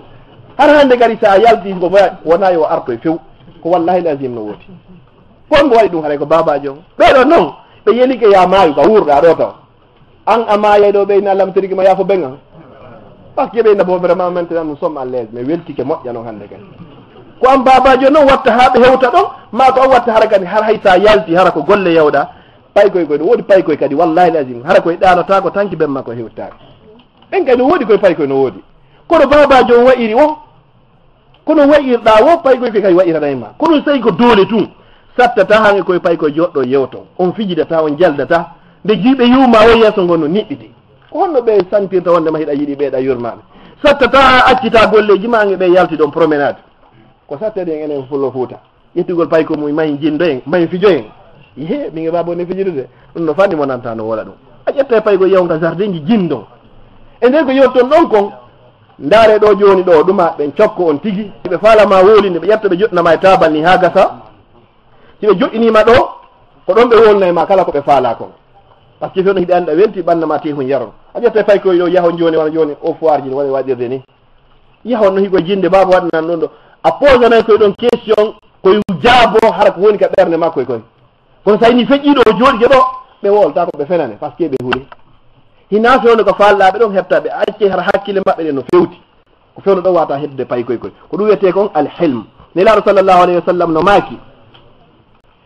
laysa shadidu bi sur'a laata ko wiyete jon doole on piyeɗo kala mo hendi innama shadidu ko wiyete jon doole allazi yamliku nafsahu inda al ghadab ko wawɗo jogitade wonki mum jogito hara seytare folare ɗum sangaw hattini e seytinde ari tawi paykun kum bonni kankon tigi andi hande baba waraylan sa hewtinde ñande hara considérable nodda ko yewta siga ɗum wattake yewtira ko doyi andi sa waɗi ɗum ɗo ko ɗum ɗo andi sa waɗi ɗum ɗo ko ɗum ɗo andi sa watti ɗum en haɓay ko noon paykun ko yewtirde ko yiɗete ko yeggitantama ɗum kono sen kalkiɗo yomo weyno he ñande gon bonno goɗɗum ayne ñande ene hendi kelam mi sikkuno mi maayey sedi a manditani keɓe ko a yeggitata ila yawmel qiyama an kanoɗa yiɗi fay maɓe mandan masiga ɗum haray hina hano hanirne irde ko doyi waɗirte nda ƴettu doole ɗe fof yo wawi hoore koye payi koye joni noon so feƴƴi jooɓum kon e sakkiti kon al istisharu bil mas'uliya ko so'ugol wondema komi responsable hoore koye payi koye anda pellet sikoye moƴƴi ko responsabilité ma sikoye boni ko responsabilité anda andema pellet allah lannitoytoma fi koye ɗo saabu nelaɗo sallallah alayhi wa sallam e maaki arrajulu ra'in wa mas'ulun an ra'iyati gorko ko ayninaɗo ɓeygure mum nden o landitoyde ka ñalandal ngal fi ɓeygure makko ne wal mar'atu ra'iya suddiɗo kay himo aynina kadi fayɓe ɓen e suudu moodi makko ɗum allah landitoytomo fi ɗiɗo piijiɗi fof ñalande dargal wa kullukum ra'in wa kullukum mas'ulun an ra'iyati ko ɓe men landitoyto ɗum ɗo ñalande dargal yo allah taw hara e yeɓari kadi responsabilité on toɓɓere tataɓere nden kayfa yajibu an takuna sila bayna al walidi wal walad ko honno noon joni waɗirte relation on hakkude babajo on e ɓiɗɗo on kono responsabilité on hani waɗirde bo o tashji'u l waladu bil hadiyati fi kulli amrin yuhassinuhu aw dirasatin yatafawwagu biha lima rawa tabraniyu fi l awsati an aisha radiallahu anha marfu'a tahaddu tahabbu goa ɓum kun taw fi waɗgo relation hakkude ma ɓiɗɗo ma on taw ko ya ekkito neldugol pay koye koye kala ka yawɗa ko fanɗi o ko fanɗi hay tawi ko misoire ɗe ɗe arta o neldi on nun ɗo ko fiyono ko neldari mo waɗinte naynigo ko mari valeur ha kono kane yahoyɗa o sa yalti pay koye koye joton haaba allah e baba artu par ce que hiɓe andi si baba arti goɗɗum heɓato ene noon hiɗa yawiti koye piihoy portoɓe nayi ɓe waɗi waɗani cadeau ayi ɓe moɓidira ɗo fof wona joni ono wel ko hewɗo joni no fanɗi ɗo pay ko gaddanaka ɗo lettre yaha tawa hiɓe ambali goɗɗum hara ko sokola hoy hara hay ñamata ko hatte koye metti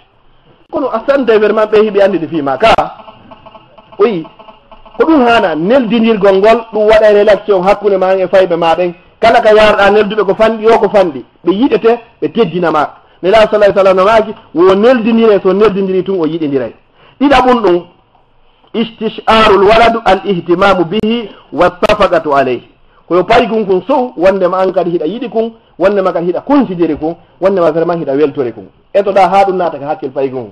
emma mi weltane ke allah ko okkilan sigamo wowla ɗum e tawde maɓɓe andi ko ɗum so wi l'islam inni joni goɗɗo hani fenude ka ɓeygure toon an e sonnaji on ko fiisi kadi piiji miɗo weltori o moƴƴano dari moƴƴano wola siga ɗi piiji payi koy ko si ɗum naati ka hoore ɗum no wela ɓe ko noon kay ka zalika sodna jon kadi ɗum ɗo kay lima rawal bayhaqi ko sabu ko filli ɗum imamul bayhaqi an anas radiallahu anhu marfu'a man asbaha la yahtammu bil muslimina fa laysa minna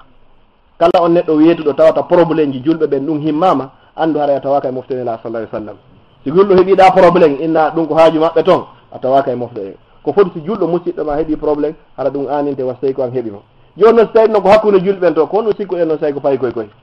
iwɓe ɓen ka keecima ɓeeɗa hani hittinde fi maɓɓe ɓe so'a wondema vraiment leman pellette wondema ɗa yiɗi ɓe tati on ko honno kadi muamalatul waladu bi husni l khuluqi wa siyasati l mulatafa ko gollidirgol e paykun kun kadi jikku moƴƴo e honɗum kadi el mulatafa newanagol to paykun kun kadi hara ɗa newani ko e yiya joni hadiseji ɗi leyga hara ɗa jogui jikku moƴƴo telon makko hiɗa newani paykun kun kadi hara a soñjataku ko paykun kun landi o kadi hara ko waway heɓude kadi so tawi no newi في ونم لما روى الإمام الترمذي والنسائي والحاكم وقال رواته ثقات عن أبي هريرة رضي الله عنه أن النبي صلى الله عليه وسلم قال أكمل المؤمنين إيمانا أحسنهم خلقا وأتلفهم بأهله وفي اللي يقولوك إمام الترمذي وإني وهم مسلي إمر أبي هريرة وإنما كوري تم دي قمني ببن فوق قمنال وكم برد بموجه دي جيكو وكوري قال تبدي جل بن فوق كم برد نوادك بينغوري مولو newagol ka ɓeygure muɗum hara hino newi hara ka yarɗa o sago ko ɓe artu heɗa nelaɗo sallllahu alayhi wa sallam ɓe lannino nene aicha kono nelaɗo waynino ka nder suudu ɓeyni wosi tawi miɗo golde ɗum ɗo hay nelaɗo no golde ɗum ɗo simiɗo layi ɓuuɗi haray ɓe fittude so tawi miɗo fittude haray ɓe sirasude paɗe ɗen so tawi miɗo sirasude paɗe ɗen haray kamɓe ɓe ñowtude dolokkaji ɗi maɓe wattude bouton je ɗe anda noon ko ɗo ɓuuri moƴƴude e tague fo ngon fof amma noon sa goɗɗo piiri joni paykum ma piiri ɓeygu mum fiyon no ɓannanimo ñamete ronki addude ndiyam ha haray oɗo artari nelaɗo sallllahu alayhi wa sallam oɗo artari nelaɗo sallllahu alayhi wa sallam ma si goɗɗo yeeyi joni waɗo ka meɗen naɓugol ndiyam lootagol o wonti wicco yaha oya rondo suddiɗo rondo siyowal ngal naɓa oya looto ha gayna kadi acca toon siyowal ngal acca toon fuutiji ɗin e musidɓe julɓe oɗo ko jikku honɗum jogui oɗo ko honɗum inoyta nelaɗo ñalandal ngal ko wallahi summa wallahi ɗajim o suddiɗo mo hokkaɗa na korɗo na ko maccinɗina jonnaɗa o a jooɗi ha tawɗa wata wonde sina be suddiɗo si yawɗa ƴettoyɗa wadda imagine mawɓe o ne'i o ɓe tampidi e makko ɓe soñjodi e makko ha ka o gayni haaju ɗon par ce que nde goɗɗo no okkitire o haara o gayni haaju tawata hande gay kaka o gayni haaju ɗon fof hino faala ɓe ƴetta ɓe hokkama fennota ko a lettan ɓe comme ɓe yiiɗi siga ɗum ɗo neɗɗo yo wonu jogiiɗo jikku moƴƴo ka ɓeygure muɗum ko ndo ɓuri e moƴƴude ko sabu ɗi hadiseji wonɗi e arde ɗo naya ɓum ɗum ko honno hanɗa wondirde paykum talbiyatul walidu ragabatul waladi litakuna awnan lahu ala birri koya noto kadi noddanduji makko ɗin kadi noddanduji ɗin ko landoto ma kon e bg baba miɗo faala paɗe mumen no woodi ƴettu jonnama baba miɗo faala dolokke mumen no woodi ƴettu jonnama baba miɗo faala yewde waɗoya ɗum ɗo hina ko harmi ƴettu jonnamo hino woodi ko fi hon ɗum noon nelaɗo sallllahu alayhi wa sallam hiɓe maaki rahimallahu walidan woyo allahu yurme on babajo a ana on walluɗo waladahu ɓiɗɗo makko on ala birrihi fi yo ɗiggammo sa tawi kullandike makko dagi e jonni kum o ɗoftotoma ka o ɗoftotakoma nelaɗo noon no toranima an babajo e an kalani o woyo allah yurme ma sa waɗitike ɓay paykum ma kum fino kun ɗigui kono kanko o landima o ala baɓe miɗo faala paɗe na hiccangi soroɗen goɗɗe sonka ɓay gundi kuraji gisan no wowno yaade landoyo goɗɗo kono landaki hay goto sina acci jonnamo so tawi hino woodi jowa ɓum ɗum kadi ko on ɗum hani on di wondirde paykum ku kadi no fiino kum rélaction o wona hakkude mo indimajul walidu bil waladi wal muwasatatu ma'ahu ko ɓannugol paykum kun kay télé makko kadi e wallidirgol e makko ƴetta kum waɗa watti ko coñcima ndare o hadise wonɗo e arde ɗo ndaren ko hombo me wawi siftorde sifa oɗo lima rawa tabrani an jabir qala dakhaltu ala nabi sallllahu alayhi wa sallam oɗo ini womi naati kanelaɗo sallllahu alayhi wa sallam andi o naarigo o nani wo o naatu kanelaɗo sallllahu alayhi wa sallam wa huwa taynelaɗo yamsi hiɓe yaara ala arba'atin koyɗe nayyi kono goɗɗo yarirta kor e nayi ko juuɗe ɗen ɗiɗi himo seɗa ɗi hiɓe rugude wa ala zahrihi alhasan wal husayn tawi hino ko ɓaawo nelaɗo ga alhasan e alhusayn hiɓe bamɓe nelaɗo no rugude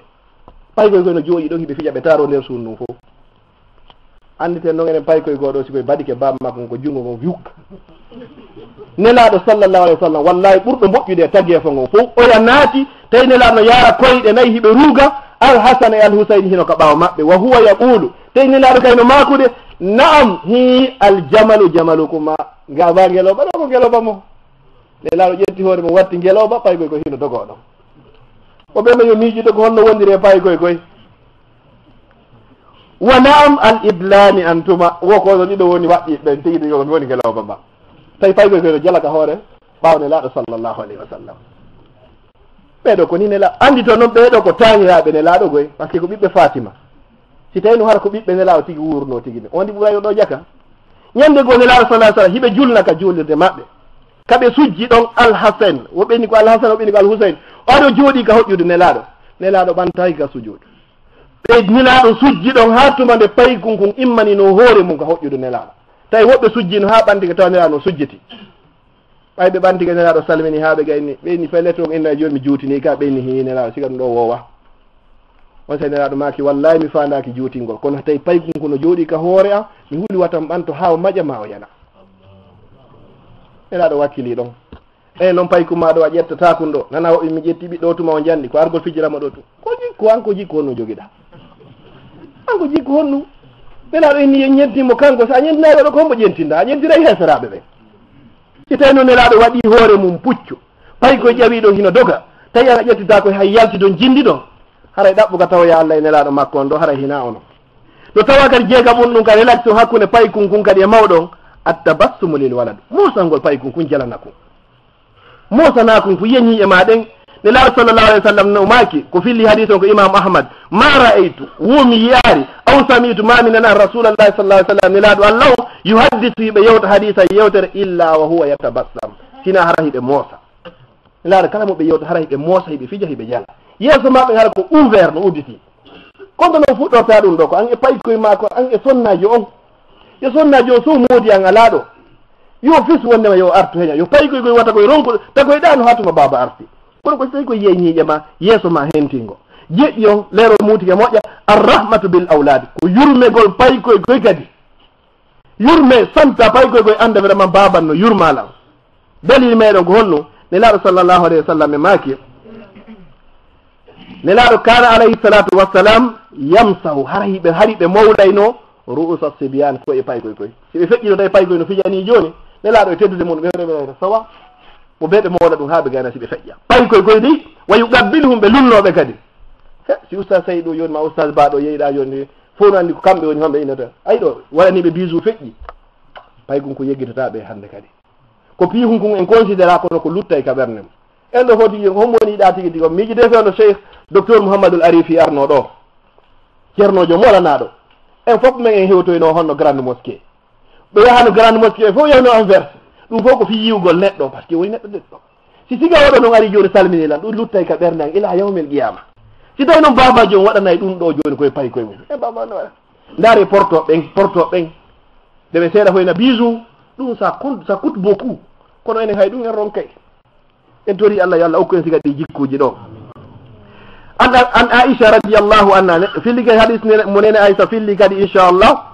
ɓe ɓeni ɗo gaala ɓeni ɗabbala rasulullahi sallllahu alayhi wa sallam alhasan walhusain ibnay ali wa indahu l aqra bne hamis ñande gone la salah sallam ɓe lunnino seydna alhasan e alhusain tawi o sahabajo wiyeteɗo al aqra ibne alharis attamimi himo kane laaɗo ɗon o dari o daari ɗum oni fa qala al aqra o wi inna li asharatun miɗo mari ɓiɓɓe sappo ma ɗabbaltu min non ahada ha hande mi lunnaki goto e maɓɓe fa nazara ilayhi rasulullahi sallllahu alayhi wa sallam on sene laaɗo maaki summa qala ɓe wi man la yarham la yurham kala on mo yurmatake allah yurmatake mo riwaya goo ɓe inni ko honɗum mi waɗanayma so tawi noon allah itti yurmede ɓerde ma min ko honɗum mi wawanma si ɗum no feƴƴi rawat tabrani an ibnu abbas radiallahu anhuma anna nabi sallah sallam kana ida utiya bi awali ma yudriku min alfakiha yutihi liman yakunu fi lmajlis min asibyan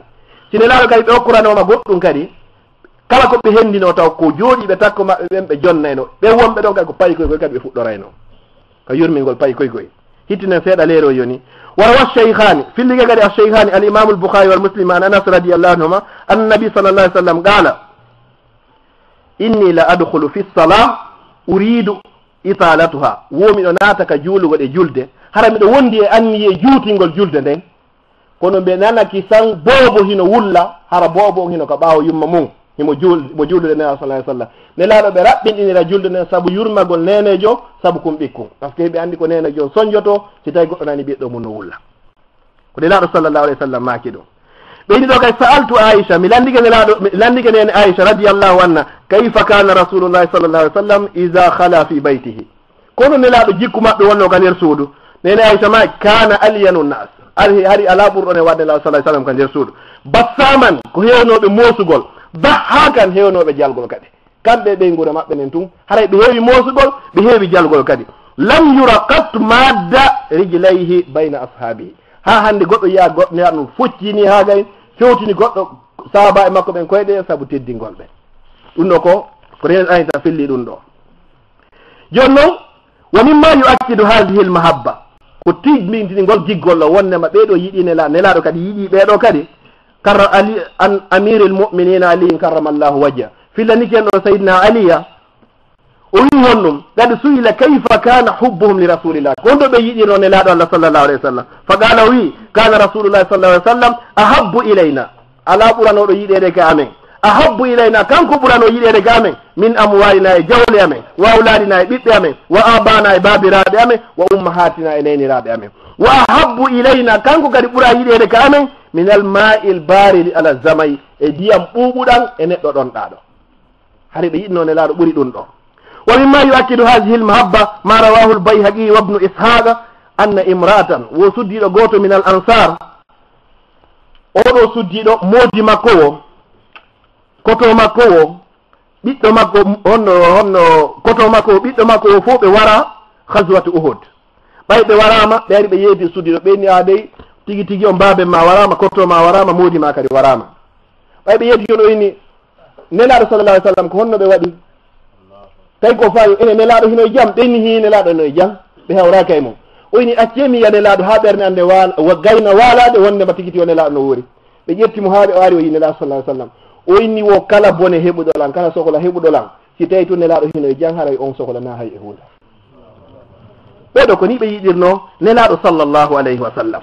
jonno leero o lanni ma hiya huququl aba tijahal aba, ko haqqeji honɗum e honɗum enen babiraɓe ma enen newoɓe duwa ɓen tottude ɓe ɓiɓɓe mon ɗo. goho ihtiyarul ko suɓanagol on tigui nene moƴƴo taw ka on tigui remata ɗon suɓa kay hara tummere nde hide moƴƴi. lima rawa tabrani fi l awsati an anas radiallahu anhu annahu qala man tazawwaja imra'atan, kala jombirɗo suddiɗo li izziha saabu teddugal makko, lam yazidhu llahu illa zulla, allah ɓeydatama sina jasere. ƴettiri o subbiɗo ko jombirimo ko saabu himo jogui teddugal, allah ɓeydata jasere par ce que ñande o folli o haray lanni sikki fewno ɗo kala innoɗo jogui rélaction enen daɗis to haray fewno ɗo no hulɓini honno haray ko sigaɗi peeji ɓeyni o kadi man tazawwajaha, kala jombirɗo suddiɗo li maaliha saabu jawdi makko, lam yazidhu llahu, allah on ɓeydatamo illa faqra sina basal, par ce que ñande jawdi lanni o kontu heɓoto hande kadi ko basal. wa man tazawwajaha, kala jombirɗo suddiɗo li hasabiha saabu dambe makko, lam yazidhu llahu illa dana'atan, allah on ɓeydatamo kadi sina kadi koyra, par ce que ñande ɓe folli o kadi haray lanni. ɓeyni wa man tazawwaja imratan, kala jombirɗo suddiɗo, lam yurid biha, o fandorakimo illa an yahudda basara, sina fi hippugol guite makko ɗen, wa yuhassina farja, o reena kadi awra makko, aw yasila rahima, ma fiji joggugol enɗam makko, barakallahu lahu fiha, allah waɗanaymo barke o suddiɗo ɗon, o baraka laha fi, allah waɗa kadi barke gorko wala barke suddiɗo fi honno ko sabu ɗuma on. ela sa sallam no maki ɗon fasfar bi zati din taribat yadaka. وروى الترمذي عن رسول الله صلى الله عليه وسلم أنه قال إذا جاءكم من ترضون خلقه ودينه فزوجوه إلا تفعلوا تكن فتنة في الأرض وفساد كبير. si goɗɗo ari ƴami kam on tigi tigi on hiɗo yiɗi jikku makko kon e dina makko, haray okkitire son waɗa ɗum ɗo ande bone molanaɗo waɗay ka leydi, yo allah on dandi en ɗum ɗo. haray yonelaɗo sallllahu alayhi wa sallam no maki wo iyakum mi haɗi o wa khadara'i din, ɓen suddi ɓen moƴƴangariɓe. قالوا بي وما خضراء دمن عفوا إياكم وخضراء دمن mi haɗi on e ɓen moƴƴa ngariɓe. on sayi sahaba ɓe landi ko homɓe woni ɓe ya rasulallah, ganiraɗo maki almar'atu lhasana, ko suddiɗo labaɗo moƴƴuɗo tigi tigi on, kono fil manbati suuyi, hara koye iwdi bondi woni ko iwi, yo allah dande siga ɗum ɗon. haray haqqeji ɗin kadi husnu tasmiya, ko suɓango kadi ɓiɗɗo ma on kadi inde moƴƴere. faqad rawa abu daoud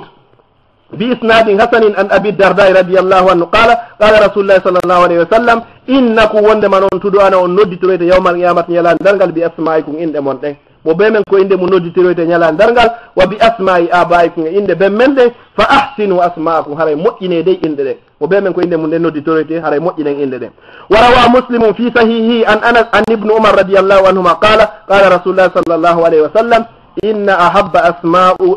أحب أسماؤكم إلى الله عز وجل عبد الله وعبد الرحمن. هرا إن دين فوق بولا يدي دك الله كو يقول عبد الله ما يقول عبد الرحمن هرا فوق يريكون عبد.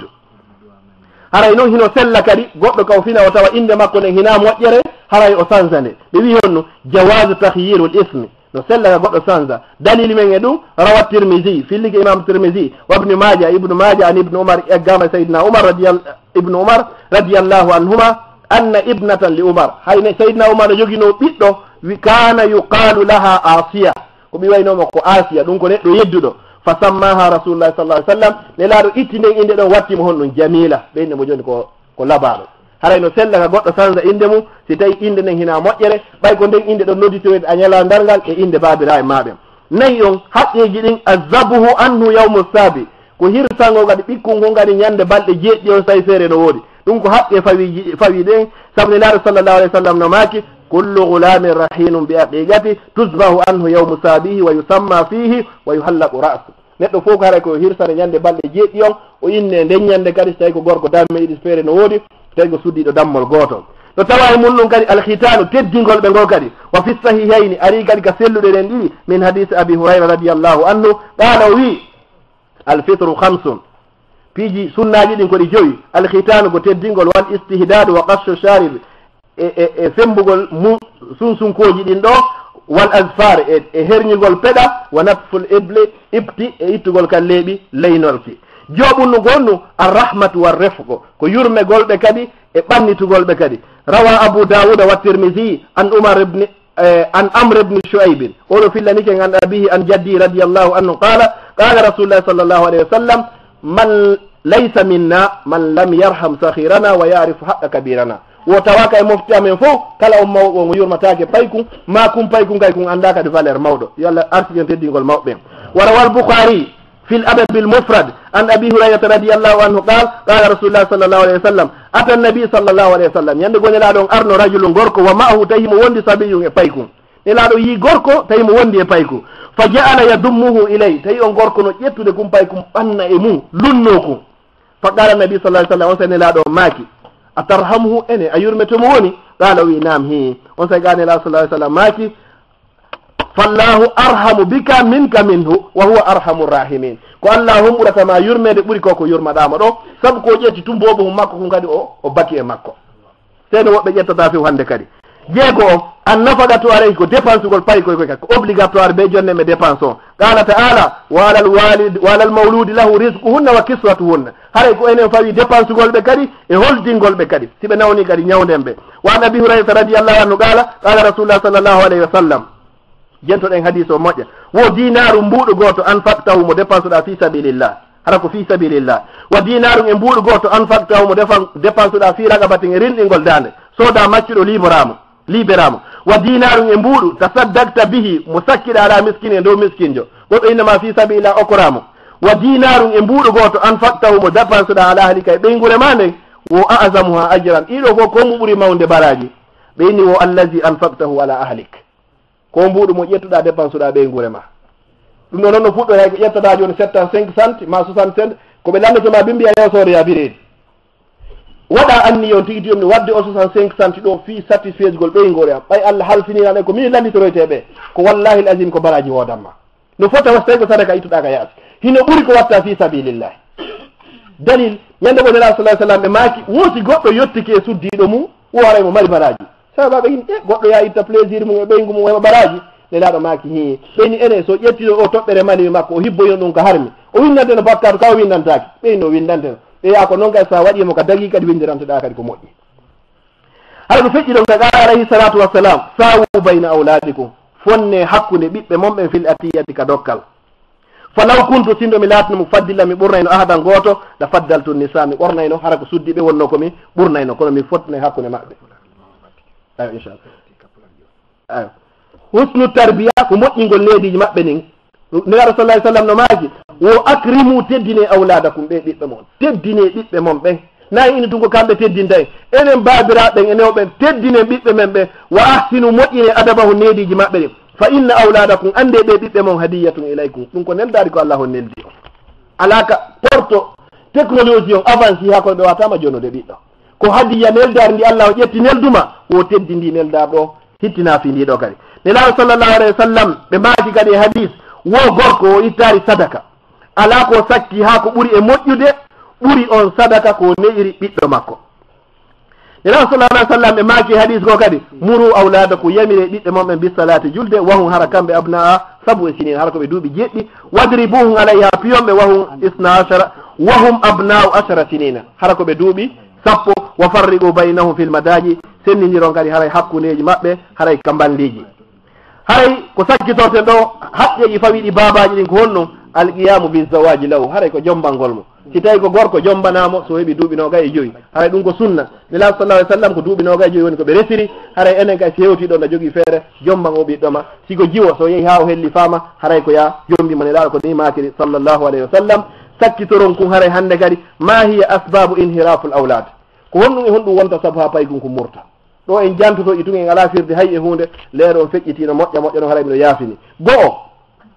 ahammul asbabi fi inhirafi l awladi wa azhariha ko ɓuuri e jaalade kon ko watta ha paygum ko murta haray ko ɗi piiji sappo wonɗi e arde ɗo go'o alfaqre ko basal ngal tampere nden si tawi ka nder suuto hino tampa paygum mum itatakoje soƴƴata hirtotako mara ko ɓorno ko yaltay ko yaasi ko yam gore makko femo ɓorni ko yeɗɗi paygum kon ko murtaki tan alfaqru allazi yukhayyimu ala ba'd al-buyut ko duumi ka nder cuuɗi ton ko ma hay sey babaji on ay no ñoƴƴi tun jondata paygoy paygum kon ko murtay jonnu kum beejon koye makkoy koy si landoɗa ɓe noon hannde kay koɓe hanma waɗande ko kono ɓe satisfaisaɓe ɗiɗi ko honno annizau wa shiqaqu bayna al abai wal ummahat poɗodiral e yeddodiral e piiro hakkude nenejon e babajon si ɗum ɗuuɗi ka nder suuɗ tum paygum ko gay ko murtay ko doga par ce que ko mbo wallata ko baba makko wadda ka ko nene makko kala ɗuɗɗino ɗum ɗon hakkuleji maɓɓe paygungu si watna hakke ko enen baba ɓe ɓurata perdude par ce que toujours ɓiɗɗo kan gañata nene ko satti yo ko satti so tawi nene babaji on ɓe haaɓi ha paykoy koye janɗi yoɓe accirni si tawi ɓe tum ɓe continue ɓe accu hara paykoy koye anda mais hara koye ala toon kono ñande ɓe bayi paykoy koye no yiɗi nene mum no fesa ko wallahi lazim paykoy koye murtay koye añete ka ɓerde ga hara hay ɓe janɗo ɓe jogaki hay hunde sentimentel en fiima tati yon ko honɗum haalatu talaɓi ko cergal ngal kadi si tawi nenejo e babajo kadi serti tun kadi ɗum no murtana e paykunkum hande kadi ko jiɓɓo ko honde ka nene makko ko yaroyta kaka ka baba makko ko yaroyta hande kadi nayi on alfarahu alladi yatahakkamu fi l atfali almurahigin ko jonnugol paykoy koga tan wi libre wi ha ɗuuɗa kadi haɗa ɓe mara hay hunde koɓe jokki ɗum kadi murtana e paykunko si woni ha paykunko kun occupaki hay e hunde kun ɗaɓɓana e hoore makko ngi sanko kun jokka ɗum noon kadi haɗa ko maɓɓen programme ata paykunko jowi on alhalsatu lfasida wa rufaka e suu'i ko weddodagol e yimɓe bomɓe ɓen e gondiɓe bomɓe ɓen kadi ka payku ma ko jokkodiri e bomɓe ɓe wo hara hande kay kanko kay ko bonay jeego suu muamalatul abawayni lil waladi ko bonugol wondigal mawɓen kadi e paykunkon kadi si tawi koko wonɗen ɗo fof babajo jowaki ɗi yurmeneji ɗo ɗi jikkuji ɗo telen paykunkon kon doga e nder suudu ñande mayɗa o ɓeyna alhamdulillah min fowtike jeeɗɗi on mushahadatuhum aflamul jarimati wal jins ko so tawi paykoy koye watti darde film uji kadi hulɓiniɗi ka guerreji ni joni ma ka crime ji watte ma darugol film hakkude rewɓe e worɓe ka ɓortodiren si paykunkum watti darde siga ɗum ɗo kadi ɗum ɗo kadi murtina paykunkum jeetati on inticharul bataratu fil mujtama ko ɗuɗugol chômage on kadi hakkude société ji ɗin kadi hara goto jokta hay hunde fof ko chômage uni siga ka meɗen aye moko ba sagata ɓurɗo landa kaɓe jooɗi ɗo ni no wiyata bimbi si fini ya jooɗo e kiosque wowla ɗon ha e fana immo e fana wonɗon kadi ha kiiki hara hunde ko jokki ala ɗum on tawa ko murtinta paykoy koy jeenayi on tahallil abawayni an tarbiyatil waladi ko mawɓe kadi hara ɓe haajaka kadi heedi paykoy ko pay mawɗo on ko woni golle makko so fini o yehiga golle makko o arti lanni ɗo woodi mawɓe goo ɓe yiɗata paykoye makko koye wona e balɗe ɗiɗi hara ɓe yiidaari nde mawɗon no hewta kiikiɗe paykoye koye waalike nde mawɗon no yalta bimbi yaha golle hara paykoye koye finaari ɓeɗo hara ɓe ara newde paykoye koye fof ɗum ɗo kadi no murtina paykoye kadi sappo on e sakkitiɗo ɗum musibatul yatam ɗo tawa e mum noon kadi so tawi payko kay ko woni alyatima hara ko heɓari ko danko kum kadi finance fi makko iɗen andi wona Conakry heewi paykoye tigui tigui o murtay koye ni hara saabu ala joni ɓe yaldina ko ngal école fi 2000 francs ma 3000 francs haray ko siga ɗiɗo joni noon haray doɓɓe ɗe no lutti kono leere an o feƴƴi ɗon haray mi daro wona ɗo inchallah e timminoyamo ñande Allah o newni wo inchallah hara ɓeɗo développé ɗe moƴƴa miɗo toro Allah subhanahu wa ta'ala kala ko nanɗon ɗo ko yaadi deftere Allah e sunanila ɗon haray ko immorde deftere Allah e sunanila ɗon haray na immorde yam kala ko woni ga e falji haray ko min Abdallah Wolo woni ko feƴƴi falji haray mi toro Allah subhanahu wa ta'ala yo Allah waɗo ɓe yimɓe ɗo yewtere ɓe ƴetta ko ɓuri moƴƴude e yewtere nden kon aqulu qawli hadha wa astaghfirullah li wa lakum fastaghfiruhu innahu huwal ghafurur rahim allahumma alif bayna qulubina wa asli zata baynina wa adina subla salam wa najjina min az-zulumati ila an-nur wa jannibna al-fawahisha ma zahara minha wa ma batan waj'alna min ar-rashidin اللهم اجعلنا من الراشدين اللهم اجعل اجتماعنا هذا اجتماعا مرحوما وتفرقنا من بعد تفرقا معصوما اللهم لا تجعل فينا ولا معنا ولا من بين شقيا ولا مترودا ولا محروما برحمتك يا ارحم الراحمين يا رب العالمين وصلى الله وسلم وبارك على نبينا محمد وعلى اله وصحبه وسلم تسليما كثيرا سبحان ربك رب العزه عما يصفون وسلام على المرسلين والحمد لله رب العالمين haray de yewtere ko yewta ɗo ko fuu kala sikkitiɗo ga goɗɗum ma faala ɗo yiyoyde ɗum ɗo yo yiltito e ɗe defte ɗo ko ɓuuri e yaabude no wiya deftere ko almurshidu li ayati l qur'an ko walli fi nden deftere ɗon ko wiyete ɗo Mouhamadou Faris aljamiu li ahkami l qur'an ko walli fi nder ɗon ko wiyete al imamu l Qurtubi deftere goɗo fiye zilalul qur'an achahidu sayyidu l qutub deftere tafsir ibnu kasir maɗum deftere no wiye at-tarhib wa tarhib deftere goo kano wiye faydul qadir deftere goo kano wiye naylul awtar deftere goo kano wiye sublu salam deftere goo kano wiye fathul bari deftere goo kano wiye kashful khifay deftere goo no wiye fiqhu